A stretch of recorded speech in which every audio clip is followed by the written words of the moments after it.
Hey family, on November 20th through December 1st, 2022, we will have the all-inclusive Kenya trip. Now, a lot of times people have said, hey, Phil, when's the next trip we'd like to go? I want to see Africa for myself, but this is the time to go. Everything will be taken care of. All excursions are paid. You can do monthly payments. You know, they'll have safari and a 6-city tour. You will see Charlie Island, which is something that we did not see last time on the tour. This tour will be 12 days instead of 7 days. So make sure to secure your place on the trip by going to www.wbsvs.com, make your deposit, and then you can start making your payments, and we'll see you in Kenya. Ladies and gentlemen, we're here with Sister Shirley, also known as Shirley Hussar, with Urban Game Changers. Now, she brought us out here to taste the soul. I want to thank the sister for that. She didn't have to be nice to her brother, but she has been, you know, and Sister Shirley is, even though she, some of y'all may say, I seen that woman before, she supports Trump. That's her with that. But you know what? We got to join with our people if they care about black people. So, Sister Shirley, thank you for joining us today and thanking us for bringing us out here. I'm so excited you're here. I can't believe you came from Texas, y'all.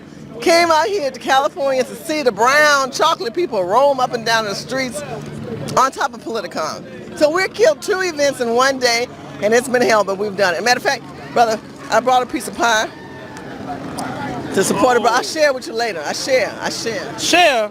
No, we don't share. We give. We share. We give. You ever heard giving and shall be given unto you? I give it to him. You see, you can't trust Sister Shirley because Give my pie back. Okay, you take your pie back. See how she's treating the brother? Yeah, he's trying California pie from Texas, but on a serious note, I'm very grateful for you to be here. You know, the conscious mindset needs to be changed in this country. We need to start talking to one another.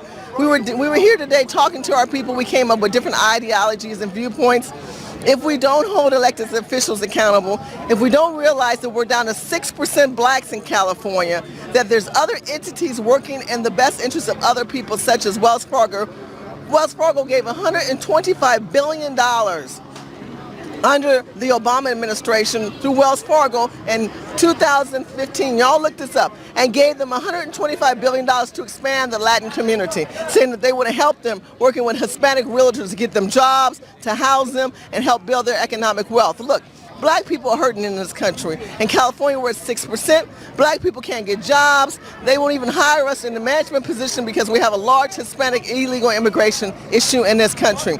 Unless we have a voice at the table and we take this administration, the Trump administration, and we work with them and carving a niche for us and stop talking about this inclusiveness. Inclusiveness does not make black Americans better.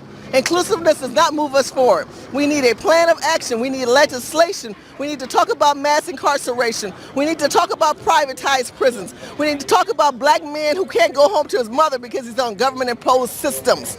There's all these entities that are divisive that break us as a people.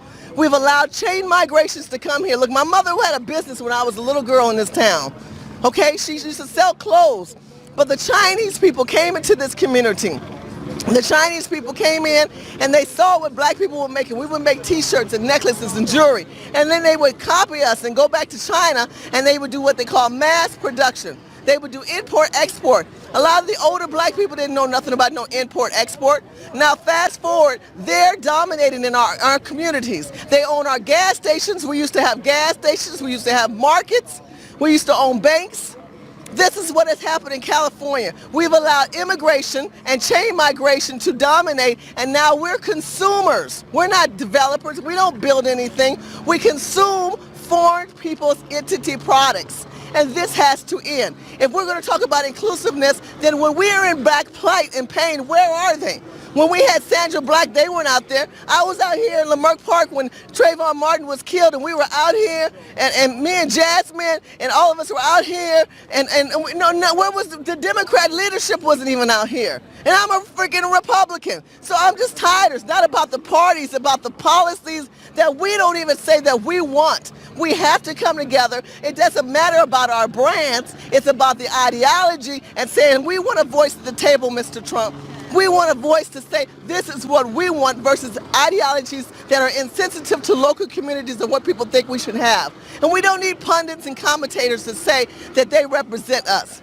What they need to realize is that we represent ourselves and that we have a voice and we can sit down. We are starting in 2016 the DOS, the Descendants of Slaves, the new Black Cabinet, where we're going to be talking about things that we should be doing in our own community, just like the Latinos are doing, just like the Native Americans are doing. Do you know that the Native American tribes did an oil treaty deal with Trump in 2017? He sat down and said that he would work an oil treaty deal with the Native Americans, which he did. And he's excavating land with their land and pulling oil off the land and doing a treaty with them and giving them part of the revenue. So that takes them to another level. Look what he did for the Jewish community. He helped them saying, hey, they made Jerusalem their main hub of their representation for America. Why aren't we having something carved out for us? And I've already told you what the Hispanics are doing. So again, African American black people, if you're truly a black person and care about us, you need to understand that it's not about this inclusiveness. It's not about diversification, because if everyone wanted to be included, they would have included us on their platforms. But they're not, and they're not going to. What they're going to continue to do is to act like they're in charge, and you're nothing but a commoditized entity. You're not even a human. That's why black men are being tracked on. Black men right now are being emasculated. There's too many black men who have no black men as an example because they want to keep us more feminine and gay. Did you know that Victoria's Secret used to make bras in the prison system? And they decided they weren't going to do that anymore because they got busted? Did you know that JCPenney's had black men making products in the prison system? See, that we revert back to slavery when we go to jail according to the Constitution. See, all these constitutional laws and all these amendments that could be taking place don't happen. Why? Because we don't stand up for justice and we don't know law. Urban Game Changers holds elected officials accountable as well as ourselves. By going to Urban Game Changers and more of us to get together, me and Phil are going to be talking more town hall meetings, and we may agree or disagree, but Phil is the advocate for the black community. As an African American woman, I can tell you I've already had my DNA when other people are scared. My DNA consists of over 91% African, but yet I can trace my ancestries back to 1854. I am not an immigrant or illegal immigrant. I am a commoditized entity of how my people came here. In 1619 will mark 400 years of African Americans in the state of California, a state of the United States of America. They came here, the war Dutchmen, and landed in Virginia, 20 blacks, Africans, as commodity. They brought him here as slaves, as people who work for free, as humans to do whatever they want. They bred us, they raped us, they tried to tear us apart, and now they're trying to genocide us today. And California is the stepping stool of that gentrification. So people wake up. California is failing and black people are sleeping at the wheel. They're walking in hazes and they're not aware that we are under attack, and they're trying to use this day and the black people as their platform of the future gentrification of the black generation. So if you're in the South, pray for California, because the minds are lost. They vote the same legislators in office that are doing nothing for black families. The Latino police in California are growing immensely. We do not have black police officers. We have little police officers that stand below our men, and our men have lost their self-esteem. They're pushing us out. You can see the helicopters are hovering. They want us out. They don't want us to have our voices on the table. And what they're doing is they're paying off the prisoners, and they're paying off MS-13. In Sacramento, they had the city council paid the MS-13, I think, $1.5 or $1.3 million to keep peace in the community. Do you know in San Francisco, as well as downtown LA, people are shooting heroin in their arms, and they're making it illegally by having hubs for them to do things. We have the most disgusting, evil, crazy things happening in this state. We have hepatitis A. We have people bleaching the streets of Los Angeles. What do we tell our children when we see that? And many of you call themselves liberal progressive. These white women are flashing their tits and showing themselves inappropriately, and our pure children have to be exposed to that. We are not that culture of people. We have values and we have morals, but many of you guys aren't engaged. And you get mad at me and feel for whatever stance that we do in our own lives. Put yourself on the front line. Put your face out there. Put your name and your children on the line. And stand up for truth and justice and join Urban Game Changers. Let's make a difference and make this administration, which is the Trump administration, instead start talking about impeaching. Everybody else getting a check. Everybody else getting something out of it. And I'm supposed to be yelling impeachment. In the meantime, black people are killed on a daily basis in Chicago. And all this legalized guns are open on the street. And nobody's saying nothing. If y'all kind of wake up and say something, you get something from this country. But you get nothing because you don't fight for nothing. So Phil, I'm grateful for being on your show. I thank you. Your advice, your ideology is truthful. I love the fact that Phil is proactive versus reactive. You're also worried about who he sleep with. Y'all don't even care about what the man is saying. Stay focused on your own damn business and focus on what the brother's trying to bring to the table.